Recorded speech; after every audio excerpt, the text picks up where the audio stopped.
Hello, good morning. So today ay pupunta tayo ng South Lake Tahoe. So manggagaling tayo sa Bay Area or sa San Jose, California. So ang biyahe natin ay nasa almost 5 hours or more depende sa traffic since maulan yung ating biyahe kaya ayan medyo hindi okay masyado yung panahon pero tuloy pa rin nga tayo. So this time nakisakay lang kami sa aking brother-in-law which is kapatid nga ni Habi.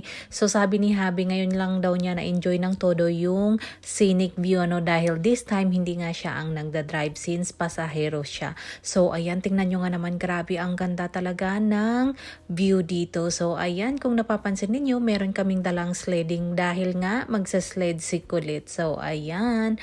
O diba grabe ang ganda talaga ng view. Yun nga lang ingat-ingat na lang kayo dahil nga madulas yung daan lalo na pag kakaulan lang. Tapos ayan na nga ang kapal na din ng snow kaya make sure magdala kayo ng tire chain.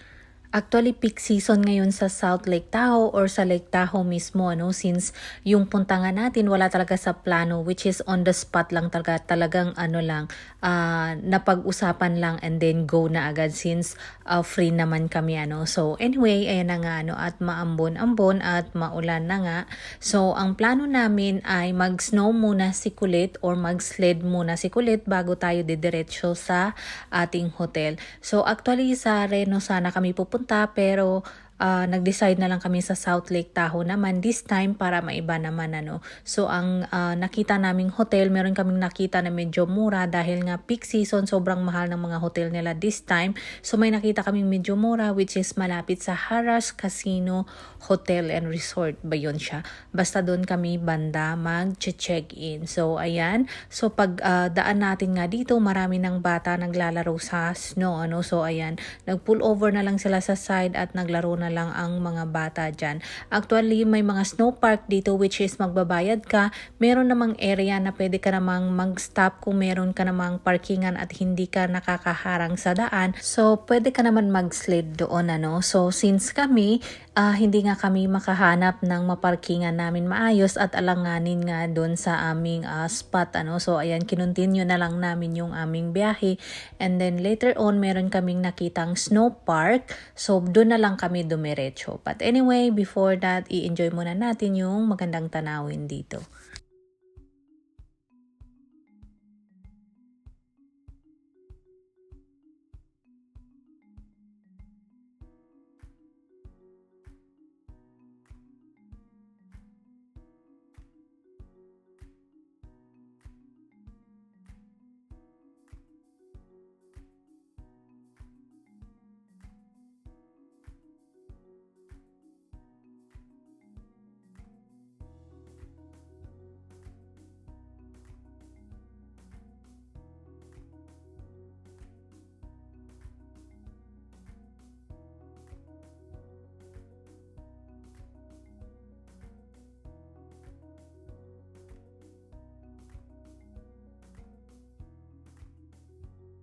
So may nakita pala kaming snow park which is 5 miles away. So medyo malapit-lapit na kaya diyan tayo pupunta para diyan mag-sled si Kulit dahil nga alanganin na din na mag-pull over sa side dahil nga naghahanap kami ng magandang spot para makapag-sled siya ng maayos. Anyway, tuloy pa rin yung ambon at saka medyo maulan-ulan pa rin siya. So ayan, pero sobrang ganda talaga ng mga trees. Sobrang na-amaze talaga ako sa trees So yung mga kulay puti niya, grabe. Gustong-gusto ko talaga yung mga pine tree na color white. Yan talaga yung literal na Christmas tree kaya ang ganda tingnan. So, ayan na nga at papasok na tayo dun sa may snow park nila mismo. Ang hindi namin na-anticipate itong snow park na ito yung daan niya papunta doon ay grabe, sobrang kapal talaga ng snow. Tingnan nyo nga naman, ayan So, hindi pa kami naglagay ng chain kaya medyo natakot din kami. Kaya ayan, grabe ang kapal din ng snow niya dito.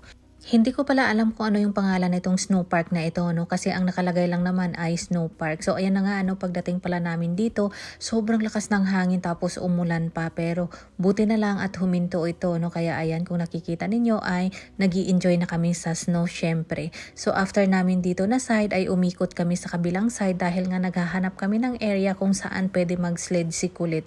So ayun, may nakita kami dito na side na may mga batang nagsa-sled. Yun nga lang, hindi masyadong mataas ano, kaya si Kulit laging nabibitin dahil maiksi daw, kaya panay reklamo niya kasi hindi daw masyadong mataas. Kaya kung napapansin ninyo, every year doon talaga kami pumupunta sa Cheverly kasi doon kami nagsusnow or nagsisled, ano, kasi sobrang taas ng sledding area nila doon. Pero ganun pa man ay sobrang na-enjoy naman niya yung sledding at paglaro niya ng snow dito kasama ang tito at titas niya at kami din syempre. Kaya ayan, at i-enjoy natin yung paglaro natin sa snow.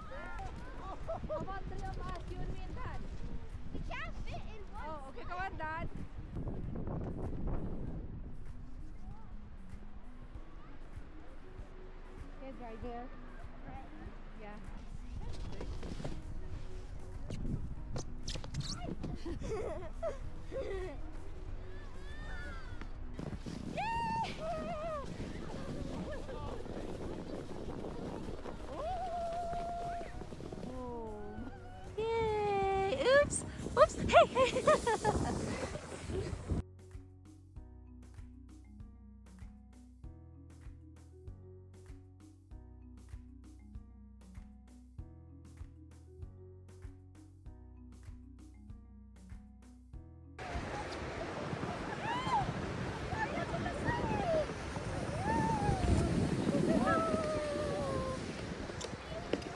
Paano niya?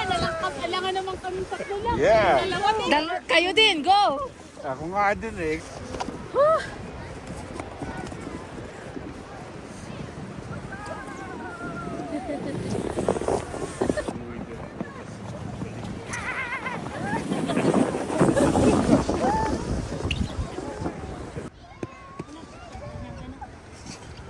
Okay, go!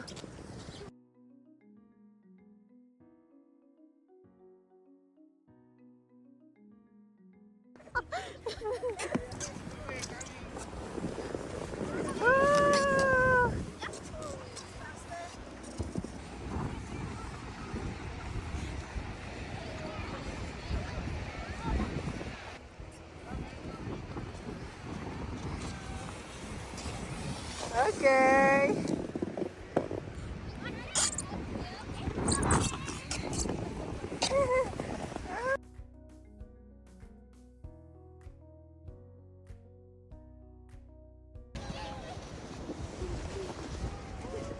Yay! Oops!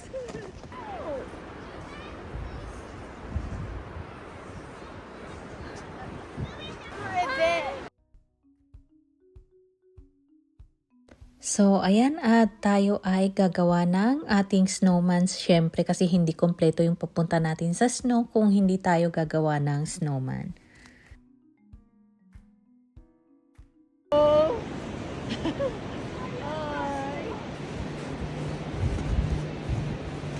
What you making?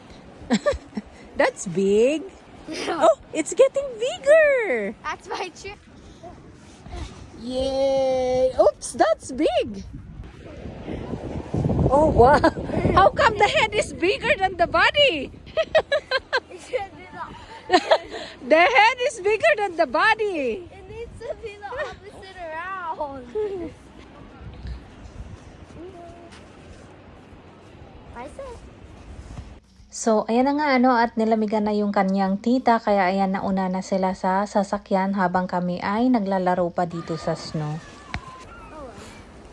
I think just build in there.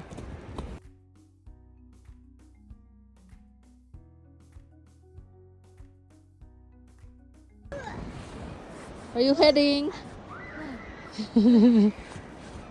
Ooh! She need help, Dad. Oh my God, that is so big. Isn't. I never. How big when you start? Oh wow. Ooh. Oh, that's 3-layer. Yeah, it's meant to. Wow, Daddy, don't make it ugly, Dad.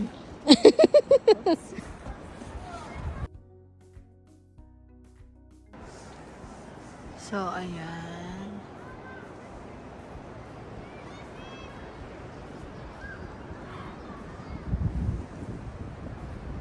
Ganda, oh.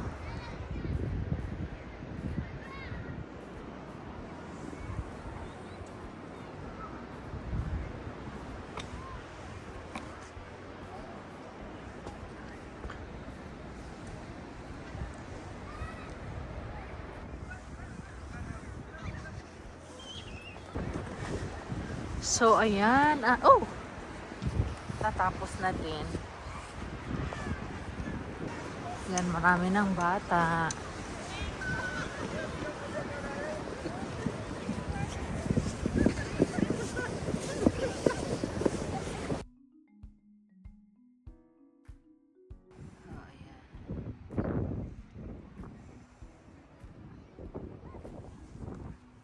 So, ayan na no, at natapos na nga si Kulit kakalaro sa snow. So, ayan ay pupunta na tayo sa ating hotel. Pero bago noon, maghahanap muna tayo ng ating makainan dahil nga mag 3 p.m. na I think or mag 4 p.m. na hindi pa kami nag-lunch. So, just imagine, gutom na gutom plus napagod na din sa kakalaro ng snow. Ano? Kaya hindi na ito lunch kundi kasama na pati dinner.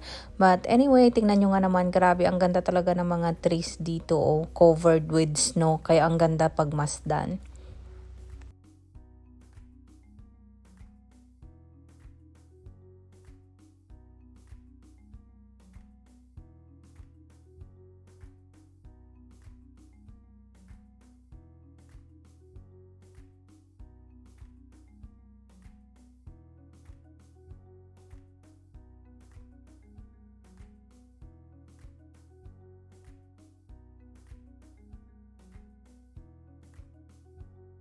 So, ayan no, at naghanap nga tayo ng makainan at syempre dahil super lamig, kailangan natin ng mainit na sabaw. Kaya ayan, super gutom na gutom.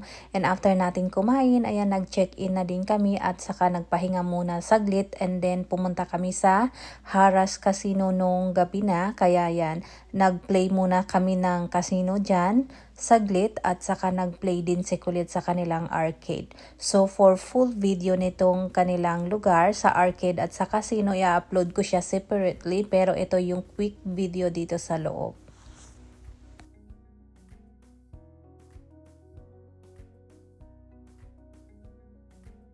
Good morning, good morning. So ayan, mag-ikot-ikot lang tayo dito.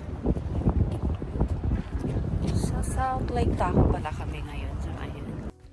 So, ayan na nga ano, at nakapag-check out tayo ng maaga, and then maya-mayang hapon ay uuwi na tayo ng California dahil nga itong South Lake Tahoe ay located sa Nevada, which is yung Nevada States, ano. So mga 5 hours pa yung biyahe pa uwi sa California.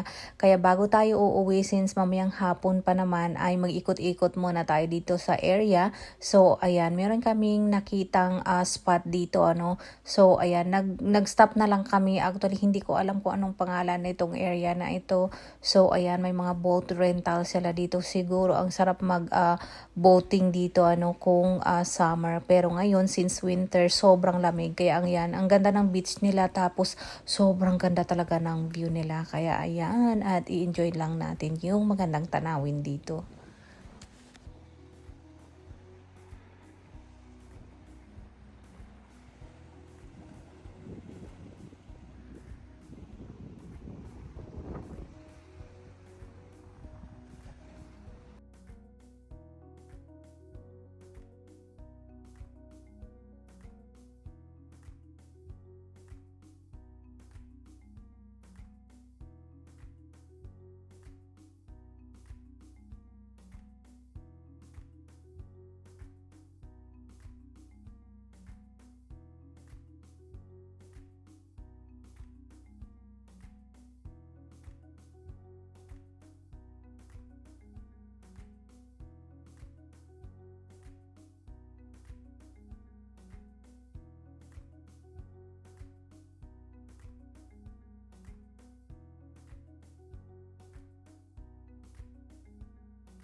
So, after pala natin dito, ay gusto sana namin mag-sled pa sa kulit or maglaro pa sa snow.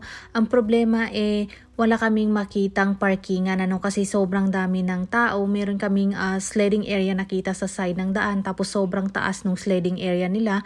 Ang problema namin ay walang parkingan, kaya instead na maghanap ng parkingan dahil nga sobrang layo na, dumiretso na lang kami. Kaya ayan, tingnan nyo nga naman dito na side. So, grabe, sobrang ganda talaga ng scenic view dito, ayan.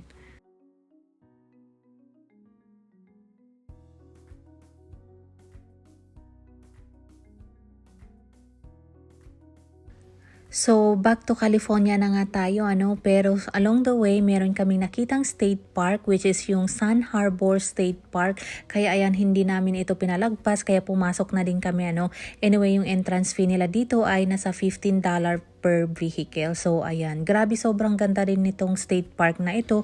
Kaya marami ka talaga magagawa dito pag summer, Siyempre, mag-swimming at saka mag-kayak, Kaya marami ka talagang activity magagawa. Pero since winter ngayon, siyempre, sobrang lamig, ikaw na pag ikaw ay nag-swimming dyan. But anyway, ikutin lang natin itong kanilang state park. Kaya for full video nitong lugar na ito ay i-upload ko siya separately.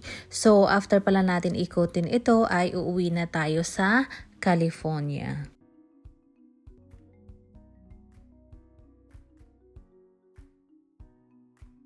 So, yan yung aming 2 days itinerary dito sa South Lake Tahoe. Please do like, share, and subscribe to my channel for more incoming video at sa aking mga travel with family. So, yun lang. Share ko lang. Bye-bye and have a great day.